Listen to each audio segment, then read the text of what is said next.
పిచ్చుగూళ్ళు కష్టపడి ఒక్కో గడ్డి పరక పోచేసి ఇలా అందమైన గూడు కట్టుకుంటుంది పిచ్చుక. అదే మనిషి జీవితంలో అయితే కష్టపడి ఒక్కో రూపాయి పోచేసి సొంత గూడు కట్టుకుంటాడు. అందుకే మనిషికి సొంత గూడులా ఈ పిచ్చుగూడు ఎంతో అందంగా ఉంటుంది.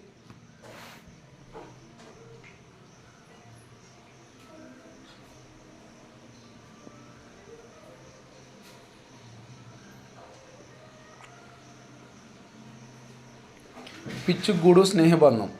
ఒక సాధారణమైన వ్యక్తులు స్నేహితులుగా మారాలంటే పిచ్చుగూడులాగా ప్రతి పుల్లని, ప్రతి ఆకుని, ప్రతి వస్తువుని జాగ్రత్తగా, ఎంతో నైపుణ్యంతో, ఎంతో నేర్పుతో, ఎంతో ఓర్పుతో ఒక ట్రైనింగ్ ఇంజనీర్లా ఒక గూడులా చేసి ఏ ఎండకు కానీ, ఏ చలికి కానీ, ఏ వర్షానికి కానీ ఆ అల్లుకున్న ఆ పిచ్చుగూడు ఎటువంటి పరిస్థితులనైనా తట్టుకునే విధంగా ఉంటుంది. అలాగే స్నేహబంధం ఒక్కసారిగా ఏర్పడదు.